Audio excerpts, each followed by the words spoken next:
welcome to Just Grow With It podcast. My name is Enea, and today we are going to be talking about being comfortable with being alone, how to be okay with being alone, or just adapting to maybe if you moved out, you feel lonely, or you're in a space right now where you feel like you don't have that many friends, or you just feel like you're not really connecting with anyone and you just feel alone, or maybe you're surrounded by people and you just feel completely alone still. And we're going to talk about that today. So let's get into it. Also, if you guys could like and subscribe and share this podcast with anyone that you think would enjoy it. Let me know what other types of topics you guys would like me to talk about in the comments below. It's greatly appreciated, and I hope that you guys enjoy. First and foremost, I am not a licensed professional by any means, and I'm just talking about, on these podcasts, I'm just talking about my experiences and maybe things like research that I found over time, things that have helped me kind of get through these feelings, and pretty much just personal experiences, what's helped me. And I know everyone is different, and just because it worked for me doesn't mean it'll necessarily work for you, but hopefully this could give you a perspective on someone else's viewpoint of how they dealt with loneliness, which is me. So, yeah. So a little bit of a background of my lonely times, which has actually been on and off a lot in the past couple of years. I moved out of living with my mom, and I moved in with my dad, which my dad is a workaholic, pretty much. So I was alone a lot, and I kind of felt like I lived on my own for a while. And then I ended up moving in with my husband. At the time we were dating, and I ended up moving 45 minutes, maybe hour, 45 minutes if you drive really fast, to an hour and a half away from my entire family. I ended up moving out. I didn't have any friends really where we ended up moving. I kind of felt really lonely, and I was definitely really lonely. I'm someone that's used to growing up in a house full of people for a while. I grew up with 7 siblings, so there was 8 kids in my house at all times growing up. For part of my childhood, my aunt and my mom would hang out all the time growing up. My parents were really social, so I was so used to just being surrounded by people, being surrounded by my family, and then moving so far away and not being surrounded by my family, not being around my siblings. And I've shared room with my sister my entire life. So to just go from sharing, your living space, being around people all the time, to going to now sharing your space with my partner, my husband, being in a completely different town, knowing absolutely nobody out here other than my husband and his family, which I still really didn't even know that well. I felt so lonely, and so kind of just it honestly did kind of send me into a depression because of how lonely I felt. And looking back at it, I wish I would have taken that time to reflect on myself more and enjoy being lonely, and instead of being sad and upset that I was all alone, take that time to work on myself and develop myself into the person that I wanted to be. And I ended up doing that later on. Eventually I stopped feeling lonely. Eventually I kind of got okay with feeling so alone, and it was still really hard. I didn't just randomly stop missing my parents or missing my siblings or my family that I was typically surrounded with. I just ended up filling those time slots that I would end up spending with them, that I used to spend with them, with other things. Me and my husband would always go thrifting, or we would go out to eat, or we would cook together, or instead of, feeling like I have no one around me, we started hanging out with his family more. And it was still really hard, don't get me wrong, but I still did feel really lonely even though I was surrounded with people. So another fast forward of another time that I felt really lonely was these past couple of years, me being pregnant and feeling like I don't really have anyone again. Like I said, I moved somewhere where I don't really know anyone, and my family is a little bit far away, but I still do feel lonely. But instead of me just feeling lonely and being upset that I'm all alone and I don't really have any friends right now, I'm kind of taking this time to work on myself and turn myself into the best version of myself that I can be, the kind of person that I want my daughters to grow up to be, the kind of person that I would want in a friend when I'm looking for friends. And not only that, but I'm taking this time to become more comfortable in my personality, become more comfortable with what I actually like to do, finding things that I like to do, like exploring new hobbies, exploring things that I dislike, trying things that I dislike again to see like, maybe I didn't really dislike it, maybe I just wasn't in the right mindset when I tried it the first time, or whatever the case may be, you know? So I know that I just like talked your head off, which with what seemed probably like a bunch of nothing and a bunch of nonsense, but there is a point to all of this. And the point that I'm trying to get to is that I think that sometimes when we're alone, we can try to focus more so on the negatives and try to blame ourselves as to why we don't really have that many people in our lives, or we start questioning, well, maybe I shouldn't have moved, or if I didn't get uncomfortable and take a leap and move, would I still be in the same space that I was at, but I would still have a bunch of people around me? Like, is that a risk I'm willing to take to not be, in quotations, lonely? And that's honestly a question that I ask myself a lot, especially when I'm feeling really lonely. I feel like I have no one to talk to, but I mean, it's 2023. If you're feeling that lonely, you can always pick up the phone and call someone. You're never really truly alone in that sense. But like I was saying, I don't ever think that we're not alone for a reason. And right now, I kind of feel like my reason as to why I'm alone, and I'm also not putting myself out there. I'm kind of just like taking this time to be like a homebody, to just focus on myself, and like I said, figure out what Nia actually likes to do. Try to find things that actually bring me joy, as opposed to, just kind of molding to whoever and whatever is around me.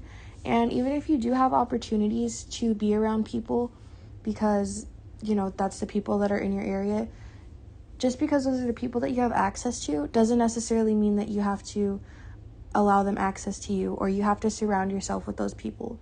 Like, not just because they're there doesn't mean that you have to be around them, if that makes any sense.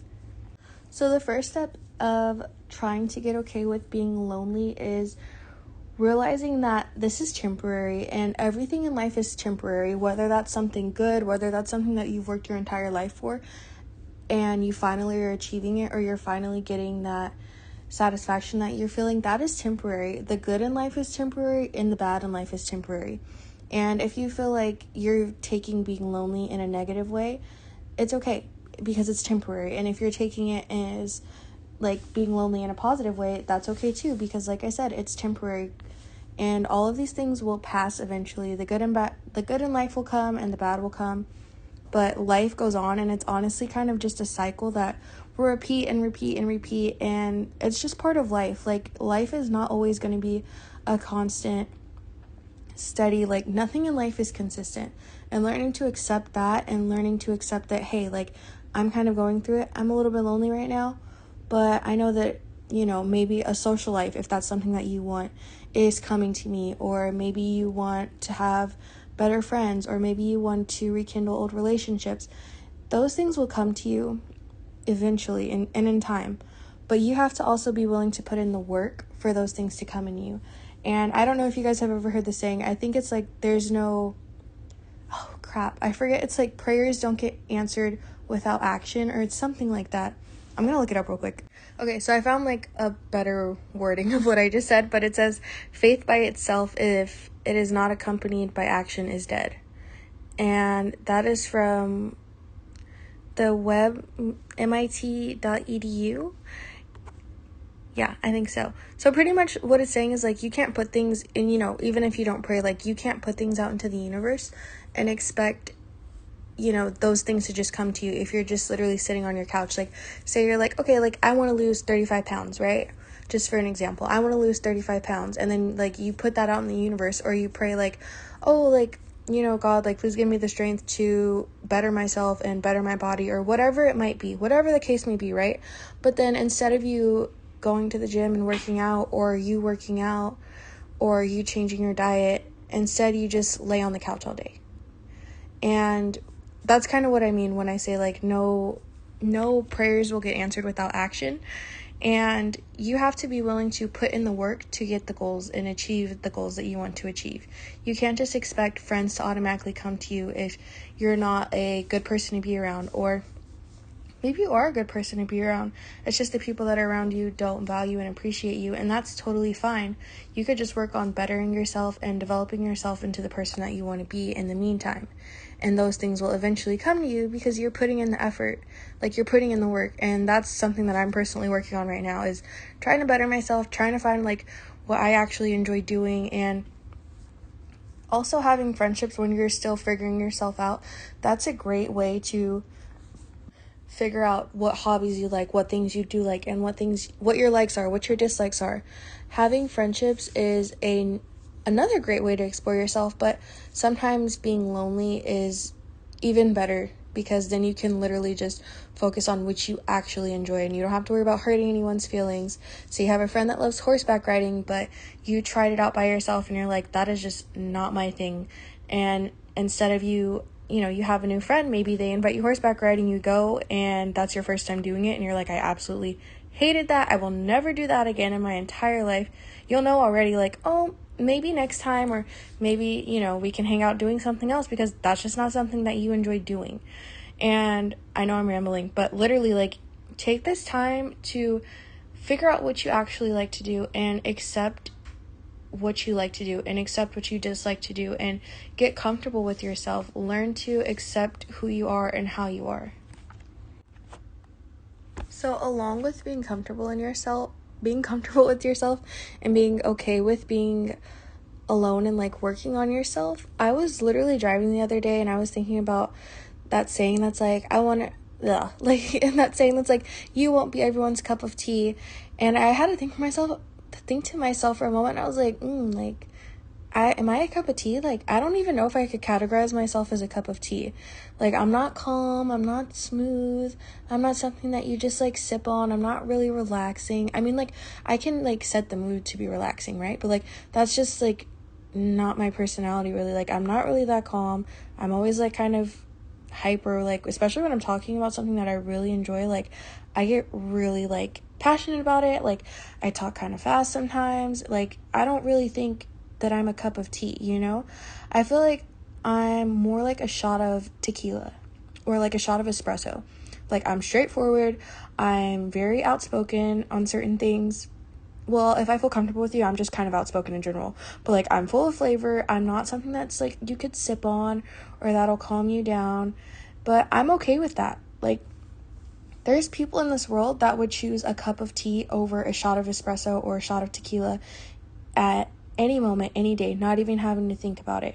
And that's totally fine. That's totally okay. And pretty much what I'm saying is that if you aren't for everyone, that's okay. Because there's going to be people who will want to be around you for who you are, and won't be bothered by your personality, and won't want you to change and be like them if they're a cup of tea. Like, they're not going to try to make you be, change who you are, if that makes any sense. And if you're a calm, mellow person, like, I'm not trying to talk down on calm people. Like, there's nothing wrong with that. I'm just saying that that's not personally how I feel like I am, and I have to be okay with that. I have to learn how to accept that. And once I accepted that, I feel like other people are so much more okay. Like, they view you more like, okay, like, that's how their personality is, and they're comfortable with themselves, and that's totally fine with me. And if they like to be around you, they'll be around you. They'll go out of their way to be around you. And if they don't, they don't, and that's okay. And you don't have to change yourself by any means for anyone, or adapt. Like, I mean, obviously in certain situations, like, adapt to like, read the room, girl. Like, don't be blind. But I mean, we have certain friends for certain things. Like, I know people that have like friends that they hang out with to just go party, and then they have friends that they hang out with to just go to the gym. Like, I'm a strong believer in that. But I feel like I'm kind of at a point in life, even though I'm still very young, I feel like I don't want just like party friends or workout friends. Like, I just want all around genuine good friends, and I'm okay with taking the time to find those kinds of friends. And I can still have my other friends. I can still have my party friends, my gym friends, or those kinds of friends. But I think that I'm kind of at a point where I'm just like, I want everything friends. Like, I want to be able to have friends that are willing to adapt to a certain extent. Like, okay, like on the weekends we party, or like, you know, on the weekdays we work, and like we try to get our lives together and take care of our families, things like that. And I think it's more so just like finding the right people. Another really important thing that I've learned and I'm still learning to be okay with is that it's okay to outgrow people, and we're always going to outgrow people. That's honestly part of life. If we stayed the same, I would be kind of concerned. Because could you honestly imagine, like, if we were all walking around, like, not growing, our brains not developing past our kindergarten state? Like, imagine everyone just, like, functioning on, like, full 5-year-old mode. You know, like, the whole point of us being alive and living every day and experiencing new things is to learn more things and to grow and to progress in life, if that makes any sense. And like I said, I have a hard time accepting that sometimes because I don't like to necessarily let go of people, but I feel like I have cut a lot of people off, and that also, you know, goes in hand with my loneliness.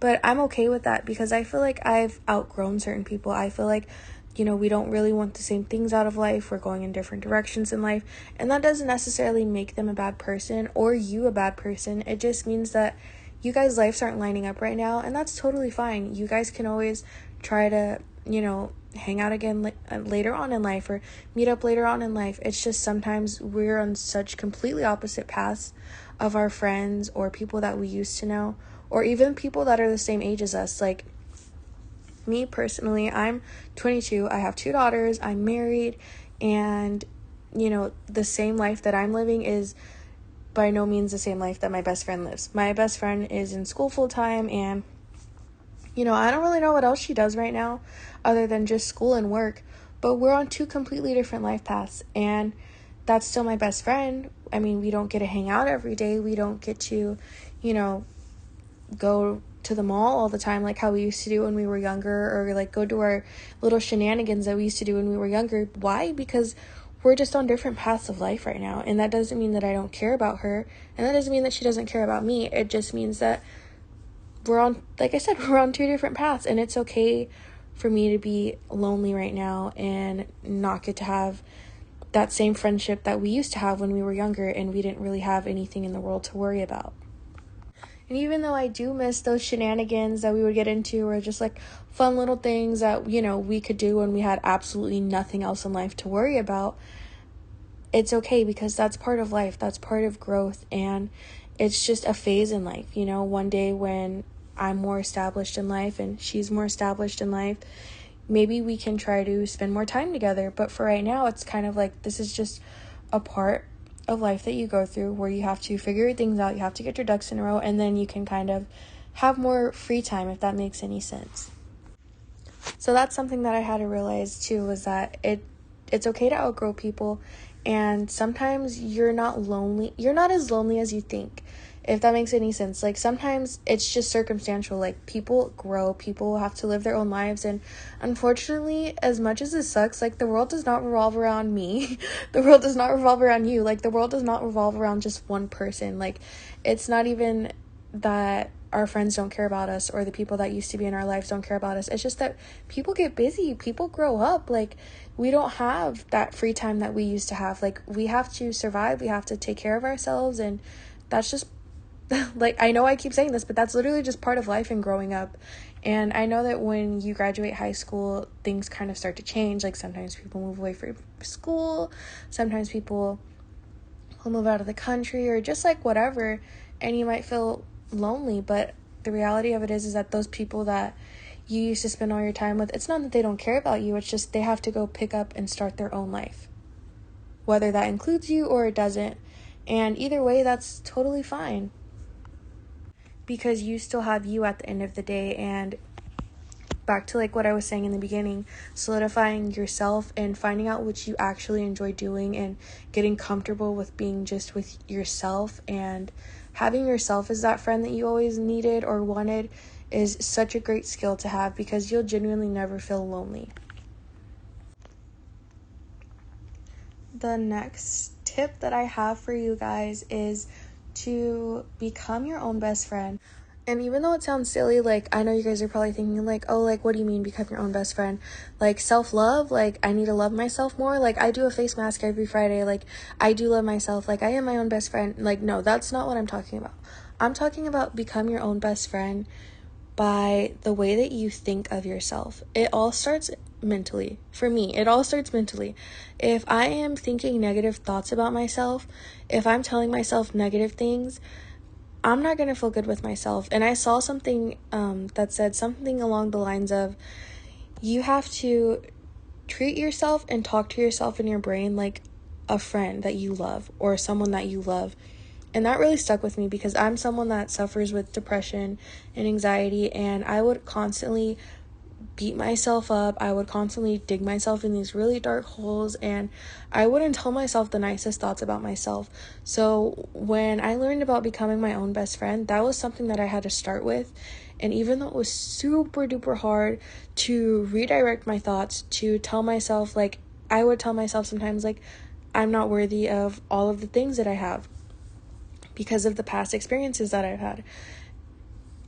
Instead of me thinking like bad about those times or beating myself up, I would tell myself, wow, look how strong you are. You've overcame so much, and you deserve all the good things that are coming to you. You deserve all of the good things that you think that you don't deserve. And aren't you so happy that you made it out of those dark times? Like, I'm so proud of you. And it sounds so silly, but like, you don't have to look in the mirror and do these things, because I know that everyone's like, look in the mirror and tell yourself positive things.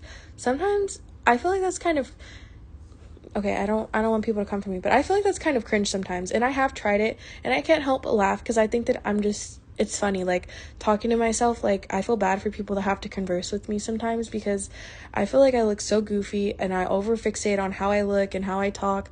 But anyways, that's not the point. The point is we have to talk to ourselves positively. We have to redirect our thoughts. We have to retrain our thinking. We have to gaslight ourselves in like the best way possible. We have to be delusional with our viewpoint on ourselves. And I'm not saying to become a narcissist. No, like, I'm saying, like, you know, if you're the kind of person that believes that you don't deserve good things, you don't deserve the best in life, be delusional if that's what it takes, if that's how you have to view it, and be like, I deserve everything good in life. Like, I'm gonna work and I'm gonna get all of the good things. I deserve the best outcome in every situation possible. And even though that's not the reality of it, if you just keep that mindset and keep giving yourself affirmations that you're supposed to be here, you're supposed to have these good things, and like I said, talk to yourself like you're talking to someone that you love. Don't tell yourself anything that you wouldn't tell someone that you love. Like, if you say, you know, you're talking to your best friend, would you tell your best friend if they're feeling bad, or they come to you and they're like, I'm having a really bad day, like, I'm feeling like I'm not worthy of anything? Would you be like, damn right, you don't deserve nothing? You know, like, would you tell them that? Would that make them feel better? No, like, if anything, you're going to tell them, like, hey, I understand that you're feeling this way, and I understand that these feelings are normal, and sometimes we do feel this way, but you deserve so many good things. I'm so proud of you for being here. And, you know, just like talk to yourself like that. Be gentle with yourself, because you deserve it. Like, nobody deserves to have negative thoughts. And sometimes our brains just spiral out of control. I know I suffer with that, but all I can do is redirect my thoughts and love myself like I would, like how I love my best friend, how I love my husband. Like, talk to yourself like somebody that you love, and I can guarantee you that once you start redirecting your thoughts, it'll change your day-to-day life. Like, it'll make your day so much more pleasant. And another thing that I talk about a lot is talk to a therapist if you can, or talk to a friend or a family member if you have anyone. I know that this episode is about being okay with being lonely, but sometimes it is okay to try to reach out to other people, and you can still be okay with being lonely even if you have a couple people that you feel like you can just vent to. But even if you don't have anyone to talk to, you can literally always journal and write things down. That is something that's helped me so much, and that's probably one of my favorite things to do. And along with becoming your own best friend, you have to make time for yourself. Even if you are a very busy person, you have to make time for yourself. And I don't mean like physical self-care. Like, obviously doing all those things really help me. like doing a face mask every Sunday, or like taking an extra long shower and doing my skincare, like in-depth skincare, like full body skincare, or just watching a movie and having a drink, or, you know, making my morning coffee. Like, those are all little tiny forms of self-care. But what I mean by that really is to view yourself like I said, like someone that you love, and treat yourself like someone that you would love, and tell yourself that you deserve all the good things, because you really do. And this will fill your cup in ways that like you didn't even know could be filled. And when your cup is full, it allows you to pour into others' cups, because if you are not filling your own cup and you're just pouring into other people's cups, when you do get these friendships, or when you do, you know, get a social life, or whatever the case may be, whenever you stop feeling lonely, you're not going to be able to pour from an empty cup. And even if you do, you're going to become negative empty, and then it's going to take you forever to fill your cup, and you're just going to be so drained. It's honestly not worth it. Just focus on yourself and treat yourself good. Tell yourself nice things. Another thing that I feel like I really had to work on when I started to become okay with being alone is that I would seek validation from other people, and not necessarily like, oh, like, you know, if I ask someone, do you think I'm going to have a good day today? You know, they could answer the question like, well, yeah, you'll have a good day today. Like, you know, like basing my whole life off of other people's answers in a way. Like, I would always question myself. I had a lot of self-esteem issues. Like, I always felt like I was in the wrong, and I never really trusted my opinion completely. So I would always seek others' validation, and like just double checking, like, do you think that I'm in the wrong, or do you think that what I did was the right thing? Like, I would constantly do that. And even now, I still do that with my mom and my dad and like my aunt when it comes to parenting, because I feel like that's something that you're always kind of going to seek validation in when it comes to parenting. But in regards to other things, like, do you think I was wrong for cutting this person off because they treated me badly? Like, I don't seek that kind of validation anymore. Since I became more okay with being alone, I feel like I'm more, can't really think of a word for it, but like I'm more okay, I'm more accepting of my decisions that I'm making. I don't need validation from anyone else, and I feel like that's going to make me a better friend in the future for other people, and that makes me feel more okay and more confident in myself. And even though we might want to go seek validation in our decisions that we make in life, taking this time being alone to just focus on what you really feel and set your own boundaries, and just work on, you know, what you're going to tolerate, what you're not going to tolerate, and like trusting yourself with the decisions that you're making. It's kind of hard, but at the same time, I feel like it'll really show you who you are, if that makes any sense. Like, you'll get a better sense of yourself, and a better sense of what you, like I said before, what you actually like, what you don't want to tolerate, what you don't want in your life anymore. And it'll really help you understand your boundaries and understand yourself a lot more clear. Because the only person's validation that you need at the end of the day is your own, and the only person whose feelings you should really be worrying about, or who you should worrying about what people think, is yourself. You shouldn't really be living to please other people, or worrying about how, you know, you setting boundaries is going to make another person feel.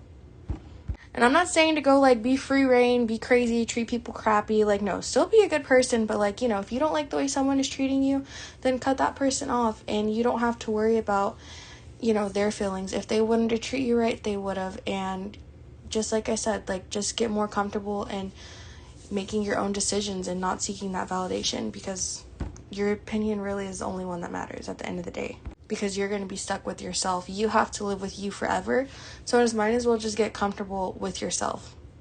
Because if anyone is going to be sticking around with you for your entire life and is never going to leave you, it's you. And although this process can seem like such a long, dreadful, like literally the topic of today's podcast, sorry, I'm kind of tired. Literally today's topic of the podcast is how to be okay with being lonely, and how to work on ourselves when we're lonely, and, you know, just take it as a blessing in disguise that we have all of this time to work on ourselves, and good things will come to you. It's just going to take time, and obviously you're alone for a reason. Maybe you just don't know it yet. hopefully this helped you out a bit, and hopefully you can take something from this. And even if you can't, maybe you can share with someone that you think will be able to take something from this. And thank you guys so much for listening. And I'm so sorry to get this out another day late. I'm thinking about changing the day that I post because Fridays is just, it's not working for me. Like, I have no idea why I'm having such a hard time getting them out on Fridays. Well, actually I do. Like this week I was in the ER. I went to the ER. I blew my back out. I can't even lift my daughters up. Like, I'm going through it right now, but I still wanted to get this out for you guys, and I'm thinking about changing the day. So let me know in the comments what day you guys think, what day would you guys prefer to have it on other than a Friday, and if you would prefer to have it in the morning or if you would prefer to have it at night. And also, I have a question for you guys. What kind of drink do you think that you are? If you could explain yourself and put your personality in a drink, what would you think that you are? Do you think that you are a cup of tea, or do you think that you are a shot of tequila or a shot of espresso, or I don't know, maybe like a soda or something? And tell me why you would describe yourself as that drink. Because after I was thinking about that, I kind of want to know, like, what do other people see themselves as if they were a drink? It's kind of a silly question, but just something to, talk about maybe. So let me know in the comments down below, or even in my DMs, or, just let me know, because I'm kind of interested in that. Thank you guys so much for listening this far, and if you've listened this far, I really appreciate it. Thank you so much for stopping by, and I appreciate all of the love and support that you guys have been giving me, and I hope that you guys have a great rest of your day. Okay, bye.